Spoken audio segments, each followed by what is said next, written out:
Hi there. Thank you again for joining me at Summer Soul Insights. We're going to do another week ahead reading.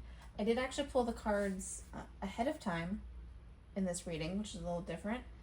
It's just been an interesting energy that I kind of had to sit with a little bit before we really dig into it. And this is a timeless reading, but it feels like now more than ever, it's hard to not be very present and sitting with what we're feeling when we do get attached to our 3D timeline, where you're currently experiencing this, and for example, where I am. So we are at, and part of that is because today it's beautiful. It is the autumn equinox. So for the northern hemisphere, we're looking at the transition from summer to fall. For the southern hemisphere, you're going a little differently, and I think you'd be spring to summer. Yes. And so, but really, regardless of where you are, it's the idea of it's a day of equal balance in terms of light and dark. The day and the night are matching. And that's really beautiful because yesterday was the solar eclipse. It was a partial, and it was actually closing out a eclipse portal because earlier in September there was the lunar eclipse. So we've been in this really intense time, and I think a lot of us can feel that. And this spread was really reflecting that.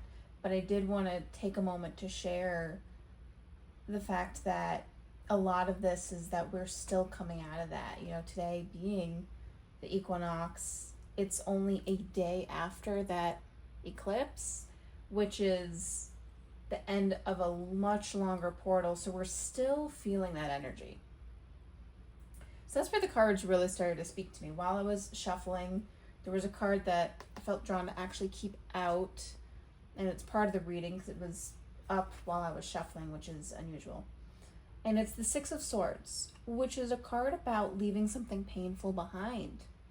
So this is packing your bags and going, which is something I've been kind of hearing that nudge with a little bit.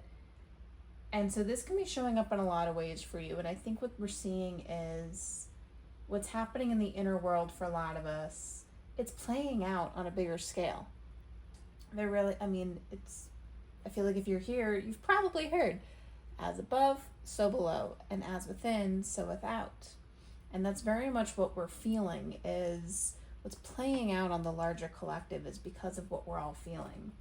And I loved, because then the next card, when I really was shuffling and getting the jumpers for what we're coming out today, the Three of Wands was the first card out, and I love, because this means we are done.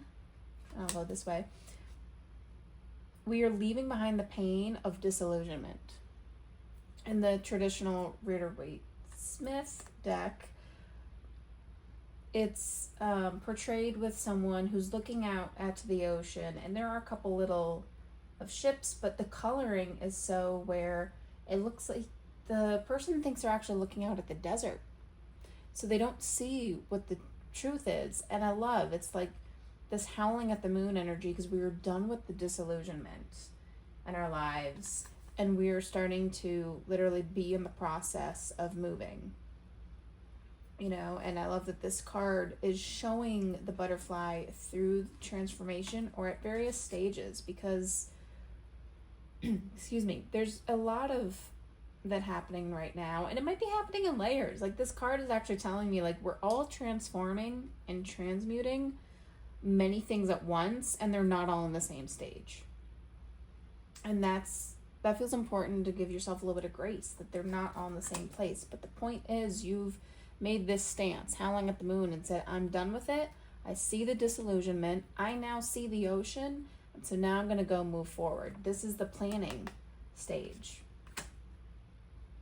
So then, to keep going a little further, you know, I think the next card that came out was really speaking to what we started to be done with. And it's the Seven of Wands, which is a very defensive and protective energy. And this deck is portraying it very heated compared to some of the other decks that I use. So it's interesting I was led to this one. And the vulture in particular standing out to me.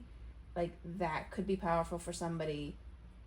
And I don't know that this actually is supposed to be a hyena. For some reason, I feel like it's probably not, but it is making me think of one. And these are two animals that give very strong archetypes and personality traits to a lot of people. So these could very much be present in your life of what you're saying you're done with.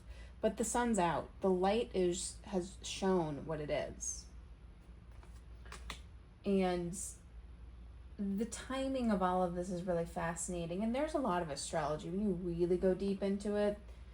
But the outer and this is beyond me. There are some amazing people online that explain it beautifully and eloquently. So I will leave that to them. But it's really fascinating if you have an interest, all the outer planets, what they're doing and how it's impacting things. But sitting here in the reading on a smaller scale of what's happening, it's really fascinating that it's timing with the equinoxes. And this is coming from the perspective of someone being in the northern hemisphere, where the light has shown, the sun's out with the summer to show what's going on. Now we've been able to say we're done with it. Because that leads me to these next two cards that came out together, which were the Nine of Swords and the Four of Cups. And this is really giving the advice of all this pain and what we're wanting to leave behind has caused a lot of internal anxieties and pains for ourselves beyond what we've watched happen, I feel like, to other people. The Wands, it's heated, it's passionate, it gets very fiery. The Swords are the suit of the mind, and so the challenge is, additionally, we're seeing this layer of really internalizing things and taking it on ourselves. Again, that anxiety energy. And the Four of Cups here is interesting because this is actually telling me to disconnect from this. The Four of Cups can be almost rejecting a gift, but in this context, it's really speaking to, it's time to set up a boundary in some way and actually disconnect emotionally from this. And because it's the Nine of Swords, this is your energy and your mind. What's happening is it's a call to say that no one else can do that for you. You know, this other energy of being frustrated about what's happening outside and wanting to do something maybe with others or how others are treating you. There's an element in the mind that no one can do except for you. And that's empowering. That gives you so much influence in your own life. And so it's not to necessarily be apathetic, but really disconnect emotionally from that mind aspect of this. And what was beautiful is the last two cards to come out together. I like that we kind of ended up with a couple pairs here. And it was the Four of Wands with the King of Pentacles. And I say this delicately because I understand that it can be hard and all this other energy we talked about to really see the beauty, but the King of Pentacles is letting you know you are strong and stable and that your world, the earthly plane, and earlier when I was sitting with these cards, the word domain came out, which was, I was highly sensitive to, but I'm going to share it because I think that needed to be said for somebody. But the earthly plane, the stuff you've created, maybe the little nooks in your home like I've got here, or gardening, or your business that's growing and being tended to. There's something about what's tangible and in this world that has reason for you to celebrate with people. It does feel very home-based,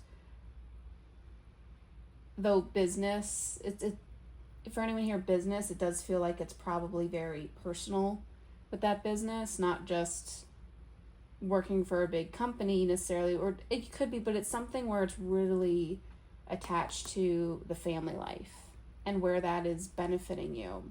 And so this is a call to really celebrate. The Four of Wands typically is like, it can even speak to things like marriages and a new home.